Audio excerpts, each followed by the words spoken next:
Fala galera, sou o professor Márcio, um dos professores de Química aqui do ESAG, e hoje a gente vai ver forças intermoleculares. Por favor, preste atenção no nome, forças intermoleculares entre moléculas. Tudo que eu vou falar hoje aqui só vale para moléculas, composto iônico está fora.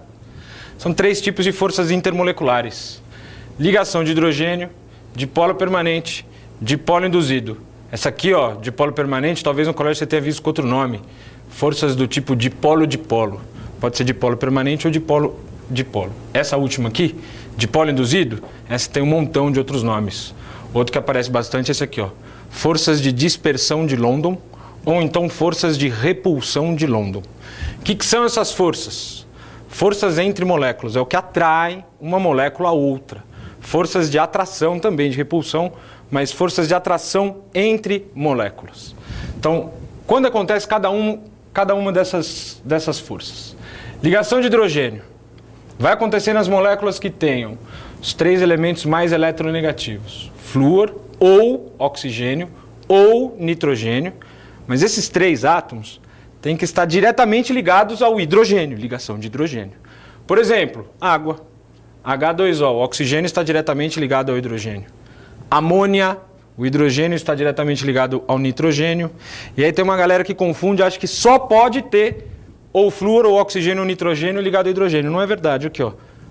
Ácido acético, CH3CO, OH, C-O, OH. Pode ter outros átomos também. O importante é ter FH, OH, NH.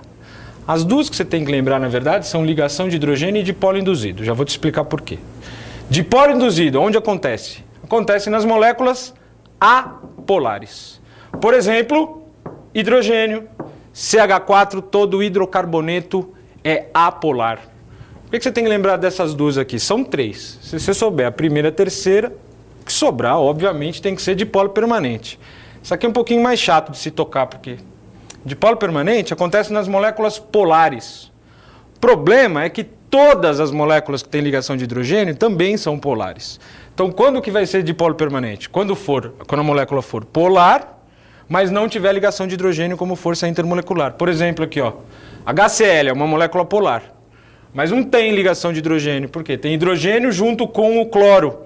Ó, para ser ligação de hidrogênio tem que ser flúor, oxigênio e nitrogênio. Então, é polar, não é ligação de hidrogênio, tem que ser dipolo permanente. Essa aqui, ó, um éter, CH3O, CH3. Ah, mas tem hidrogênio e tem oxigênio. Tem, mas o oxigênio não está diretamente ligado ao hidrogênio. O oxigênio está entre carbonos. Então essa molécula é polar. Não tem ligação de hidrogênio como força intermolecular.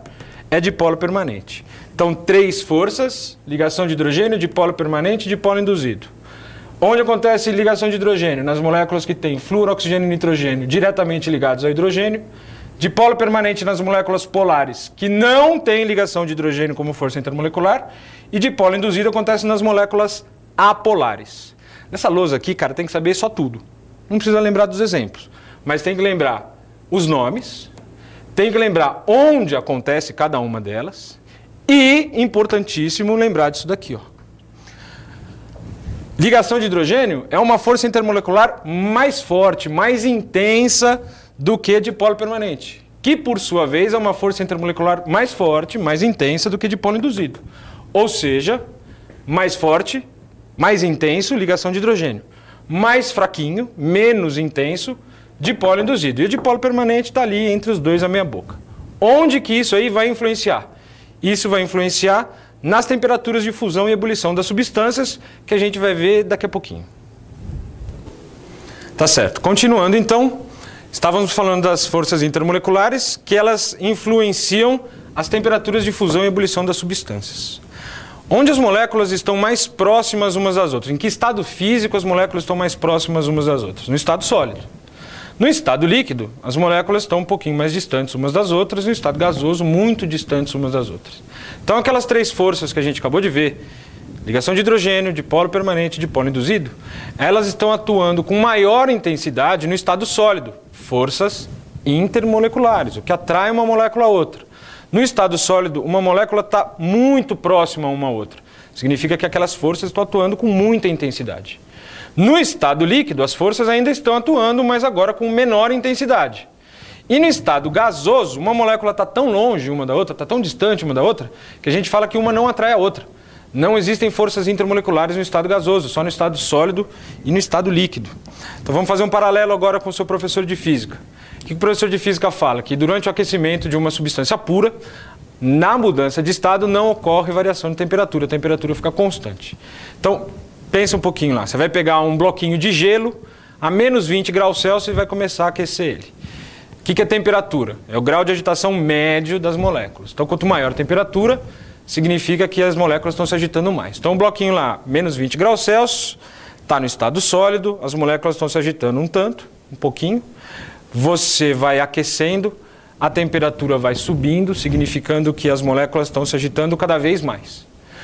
Quando chega em 0 graus Celsius, a temperatura para de subir. Mas, para de subir, mas você continua fornecendo calor, você está lá esquentando.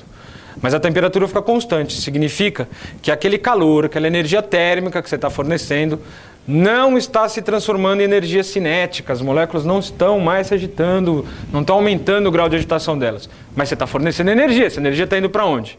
Fácil. Elas estão sendo usadas para enfraquecer ou para quebrar as forças intermoleculares. Então, do estado sólido para o estado líquido, as moléculas precisam se afastar e para se afastar você precisa enfraquecer a força intermolecular. Do estado líquido, para passar do estado líquido para o estado gasoso, precisa quebrar as forças intermoleculares. No estado líquido não existem forças intermoleculares. Então para passar do sólido para o líquido tem que enfraquecer as forças intermoleculares. Para passar do líquido para o gasoso precisa quebrar as forças intermoleculares. Qual força intermolecular é mais difícil de ser quebrada? Qual delas você vai ter que gastar mais energia para quebrar? Aquela que for mais intensa, ligação de hidrogênio. Qual vai ser a mais fácil de ser quebrada? Qual que você vai gastar menos energia para ser quebrada? A menos intensa delas, que é dipolo induzido, forças de dispersão de London. Ou seja, traduzindo tudo isso em miúdos, quanto mais intensa for a força intermolecular, maior vai ser a temperatura de fusão e de ebulição daquela substância. Isso aqui pode ser usado para comparar as temperaturas de fusão e ebulição de duas substâncias. Não pode comparar a temperatura de fusão de uma com a ebulição de outra. Não dá para você olhar a fórmula de uma molécula e falar a temperatura de ebulição dela vai ser tanto. Por exemplo, quanto que é a temperatura de ebulição do HCl? Sei lá. Eu sei que é menor do que 100. Menor do que 100 graus Celsius. Por quê? Vamos lá aqui no exemplo. A temperatura de fusão do hidrogênio, certeza, é menor do que a temperatura de fusão do HCl. Certeza que é menor do que a temperatura de fusão da água. Por quê? Força intermolecular do hidrogênio, dipolo induzido. Força intermolecular do HCl, dipolo permanente. Força intermolecular da água, ligação de hidrogênio. Força intermolecular mais intensa significa temperatura de fusão e de ebulição mais alta. Então aqui eu coloquei fusão, mas podia ser ebulição também. Temperatura de ebulição do hidrogênio é menor do que a temperatura de ebulição do HCl, que é menor do que a temperatura de ebulição da água. Presta atenção que é aqui que vocês erram na prova. A temperatura de fusão do NaCl é maior do que qualquer um deles. Porque NaCl não é molécula, NaCl é composto iônico. Temperatura de fusão e ebulição de composto iônico, certeza que vai ser maior do que as temperaturas de fusão e ebulição de compostos moleculares. São raríssimas as exceções, tá certo? Fique esperto que é aqui que você erra. Uma galera olha isso aqui e fala, NaCl é polar. Não, não é polar porque polaridade só serve para molécula. Isso aqui é um composto iônico, temperatura de fusão e ebulição vai ser maior do que todos os outros. Beleza, moçada? Valeu, até a próxima.